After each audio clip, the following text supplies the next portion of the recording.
and gentlemen, to part 2 of the radio documentary about the life and work of groundbreaking maverick disc jockey John Reel. His life, his times, the music, the bands, the beards, and the man himself. As the 70s gave way to the 80s, another new development was taking place in the music venues of the land. A new group of poets were beginning to make waves. Needless to say, John was one of the first to include this performance poetry on his show. John championed the likes of Glasgow's sociologist street poet Jimmy Boil-in-the-Bag Ball, Johnny Talker, Jamaican reggae revolutionary Clinton Crazy Jones, and most popular of all, self-confessed heroin fan and Coronation Street addict John Creeper Cram. I woke one morning with a terrible itch, passed on to me by next door's bitch. It's a conclusion I inevitably draw, because they're always scratching themselves next door. They're quite poor, they sleep on the floor. The itch I had that blighted morn had been irritating me since the dawn. I scratched it with a nail brush, I scratched it with a spade, but the bloody itch just would not fade. I scratched myself right out of bed and had a nasty fall. I rocked my body up and down with my back against the wall. I scratched it with a rusty knife, I scratched it with a fork. I scratched that itch so violently I couldn't bloody walk. I scratched that itch from right to left and then from left to right. I scratched it with a cheese grater, but it didn't seem right. I was itching in the shoulder blades and itching down my spine. I was even itching where the sun don't shine. The itch had started fuddling me, my senses were lost. I wandered round like a bloody crab with my eyes all crossed. I asked a helpful neighbour if she would help me out, but even with her scratching too, the effect of it went out. And she gave up quite easily. She don't like me, I'm not her cup of tea. I got the milkman to help me scratch, I even got me niece. A passing vicar said he'd pray so I could find some peace. The itch, it was so maddening, I phoned the fire brigade to hose me down from head to toe with oil or lemonade. We don't do that kind of thing, he said. Can I suggest? Get yourself some Swarfiger and rub it on your chest. I rubbed that viscous liquid in, I also rubbed it out. Whether it were any good, I was full of doubt. By now the whole town had decided to pitch in, making their suggestions, it created quite a din. The local mayor came at last, announcing pompously, you could stop that bloody itch, my boy, by rubbing up a tree. I tried that once, I replied, it did no bloody good. Then try a 6-inch nail sticking out a length of wood. But I was in real trouble, cause nothing seemed to work. I scratched myself so badly that I looked a proper jerk. I couldn't go to work, my boss would go berserk. People couldn't help, they just sighed and slipped away. So I pleaded with them pitifully, but there was naught to say. I was always gonna have this itch, and if my scratching failed, I was gonna have to find a wife with great long fingernails. Then suddenly the itch it went, and I were overjoyed. But no sooner had the bastard gone, I got a hemorrhoid. That's something to avoid. I was right annoyed. Can't be enjoyed. Bloody hemorrhoid. So, as the 80s dawned, once again, it was John who first noticed the advent of yet another insignificant new movement in popular music. It was the beginning of the Red Sandwich movement, singing about issues, championed by artists such as The Style Statement and Billy Boast and Jimmy Winterton. This next song is The Sun by Billy Boast. Billy Boast is, of course, a reminder of the real discomfort of life in the 80s right now. It's as uncomfortable listening to him as it is living in Thatcher's Britain. Here, let me prove it. Whenever I read the bloody Sun, I always think, what have I done to let that shit inside my mind? Read the Sun, I'd rather go blind. When you read the bloody Sun, you're only reading lies. Please don't read the boxy Sun, it will degrade your eyes. The thing about the Red Sandwich movement was that their politics were great, really spot on, anti-Thatcher and all that. Yeah, right on, comrade, but the music was shite, really shite. Shame, really, seeing as they were supposed to be the top pop bands around.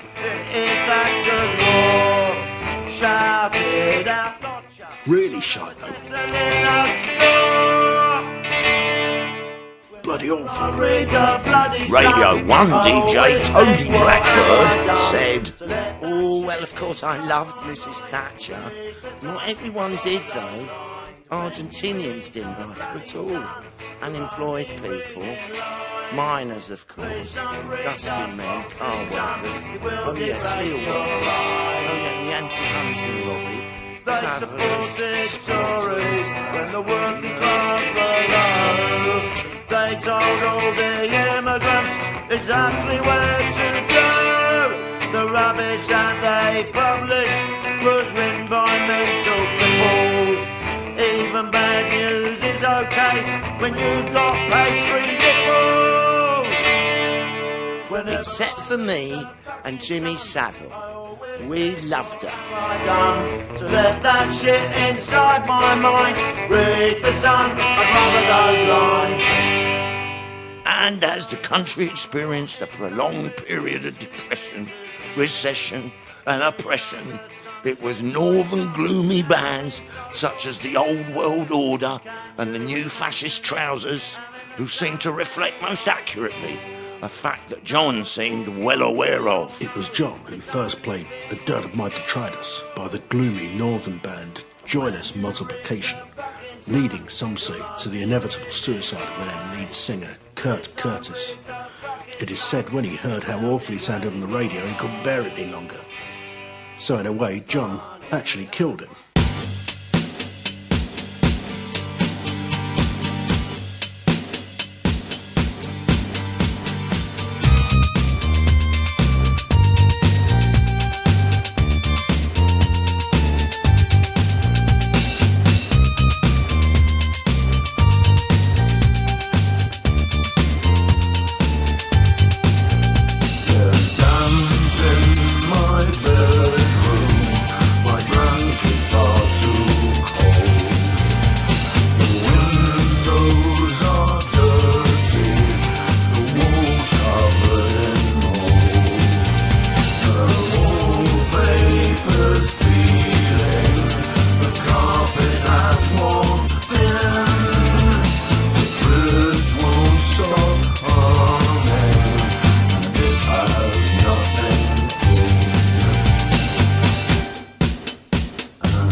Frightening. A northern goth bloke gobbed at me once in the street. Oh, it was disgusting. It took me weeks to wash it out of my sable-collared Harrington jacket. Why am I asking these questions while you are facing the wall? Are you even listening, or is there no point at all? The depression felt by teenagers, the angst of the unemployed, and the ennui experienced by those in dead-end jobs. They're all there in this song. You'd think that would be reason enough not to play it. But no, you're not getting off that easily. The dust of my domain. When I'm dead and gone, that's all that will secretions and body fluid stain. When I'm just an afterthought, that's all will remain. And love. As a fan of the gloomy northern bands, John had also championed Manchester's The Sniffs, once again featuring a dour, humourless singer from up north. And so the indie guitar band scene had begun.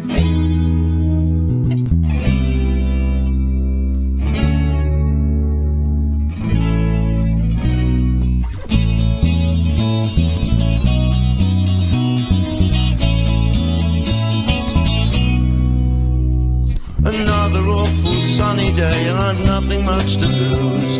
I really should go back to work, but I cannot stand the shoes. So I'll meet you at the cemetery where we can read the stones and think about how short life is and how we'll die alone. And if you must be ordinary, then try to have some class. Haven't got a pretty face, well, have a shapely arse. Another awful sunny day and I've nothing much to lose. I really should go back to work, but I'd rather watch the news. As the rain falls down on this humdrum town, the vicar wears a frown. And the rain falls down as it soaks the ground, making the mud profound.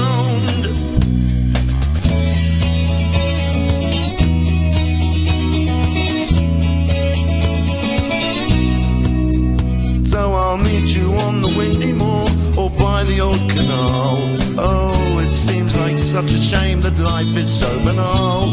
I'll meet you by the iron bridge, the disused factory, where once I slipped my toe I stubbed and also grazed my knee.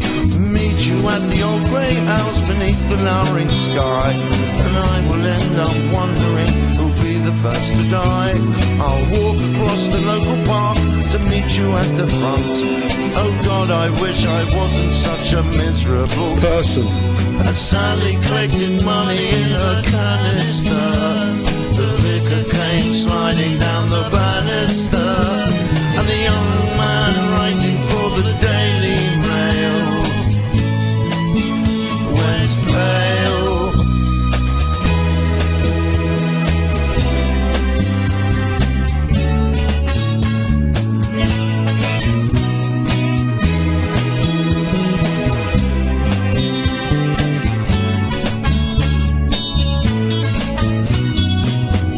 Collected money in her canister, the vicar came sliding down the banister, and the young man writing for the Daily Mail went pale.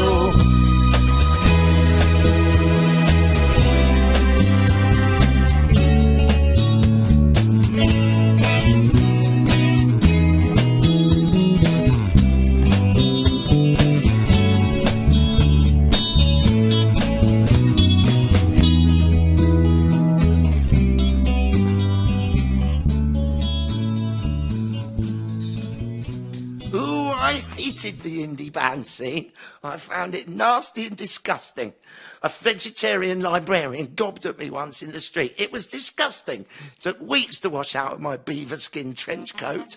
John was, of course, one of the few white DJs in Britain who understood the importance of reggae in multicultural Britain and continued to play reggae even though he had little understanding of the lyrical content or the political message. It's hard to stay clean when you've been living on the streets of Babylon.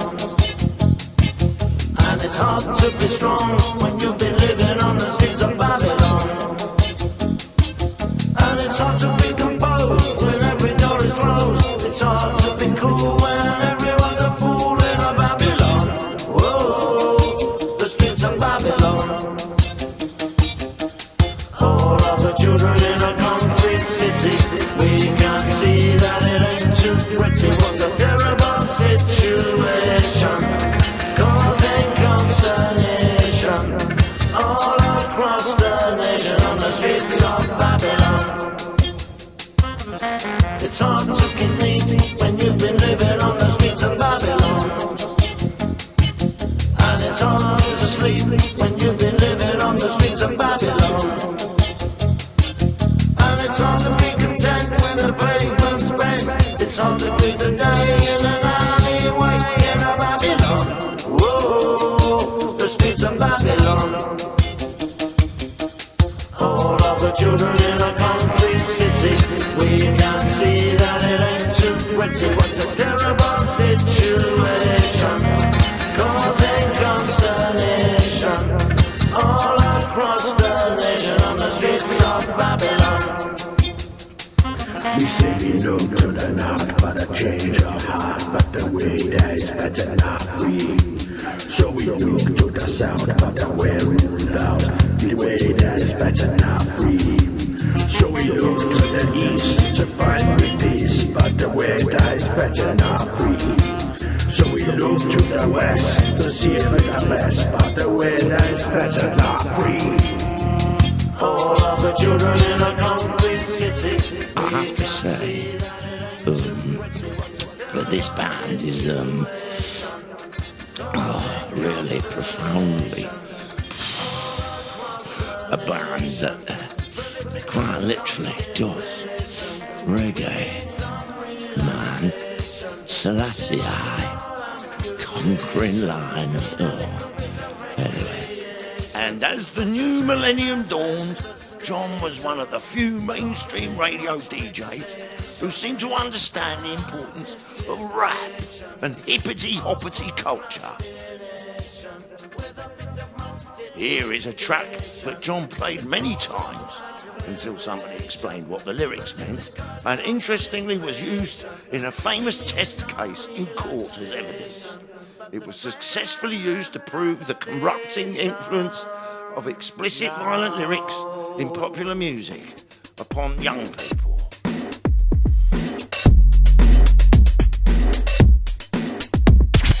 Look at my baby, look at the dance, spinning around like she's in a trance. Look at the world all getting their share. Where will it end? Nobody cares. Look at the people piling up stuff, acting as though they can't get enough. Give it a chance, it would be so nice. You can afford it at double the price. It's made from the... This is Ice Bucket, featuring the hard-hitting raps and lyrics of GZ. This is the cut of You Are What You Buy. Enjoy. When it gets boring, just throw it away. There's no need for yesterday's product today. Hey, Ice Bucket, take the fucking mic. As long as you find it labeled and new, and if you don't mind it, get yourself two. I've seen the commercials, it's just like a dream. It comes in a package all shiny and clean. But count the pennies, get your own slice, but buy it regardless of any advice. Follow the lead of the marketing men. Spend all your money again and again. Look at your preferences, things that you saw. That's who you are now, the things that you bought. There's no satisfaction and no guarantees. None of your purchases will bring relief. Get the season's latest good stuff, but for some reason it's never enough. Everyone's doing it, buying for pleasure, spending his lifestyle and shopping his leisure. Easy.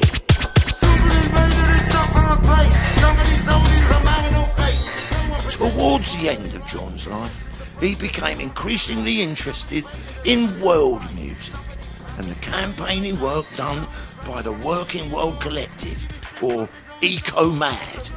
He helped their many struggling third world artists by playing their records, even though he didn't have a clue what they were singing about.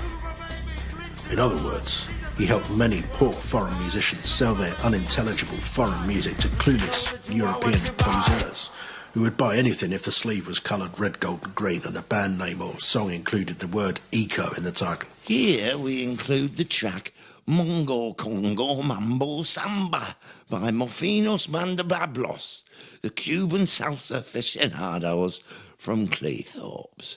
I once met Muffins himself at a gig in Cleethorpes, and embarrassingly I failed to recognise him.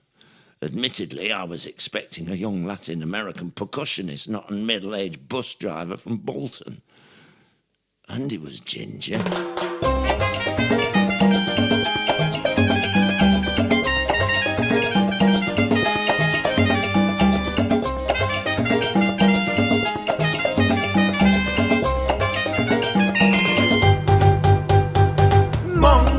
Congo, Mamba, Samba, Mongo, Congo, Mamba, Samba, Mongo, Congo, Mamba, Samba, Mongo, Congo, Mamba, Samba, Mongo, Congo, Mamba, Samba, Mongo, Congo, Mamba, Samba. Mongo, Congo, Mamba, Samba, Mongo, Congo, Mamba, Samba.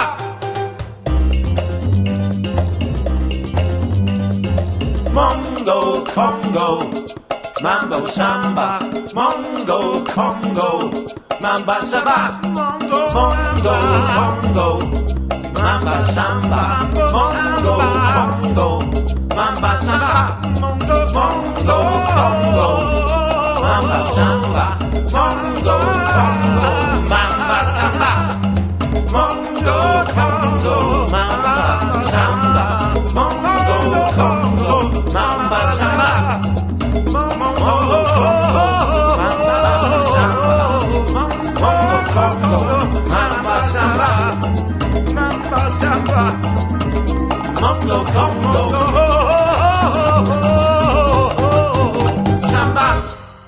Our final selection from the annals of the John Reel radio show is a track recorded by Ulster punk rock band The Overtones and their classic single Middle Age Spread. John loved the song despite the fact that he never truly listened to it, and so it was subsequently played at his funeral service after his untimely death in 2004. John had finally succumbed to wounds received from cutting his fingers on particularly sharp 7-inch singles. It's a funny old world, isn't it? Or as John might have put it, bugger me, old chap, can you credit it? So let's finish off with our final selection tonight, Middle Age Spread by The Overtones. And let's say, John Reel, R.I.P., good night and good riddance. You will be missed, but not often. That's to be said, we all preferred John Peel. It was much more real than John Reel. Some days I wish I was dead. When I wake up with an aching head, find it harder now to get out of bed with this awful middle-age spread. Today's documentary was brought to you by Paul and Tony's Jar of Spanners. It has been a snotty recording for Snotty Records. Too many pies, now I can't even do up my flies. It's the end of my teenage dreams. All my clothes have split at the seams. I wanna go out to a show, but I gotta buy my clothes from Giacomo. Oh no!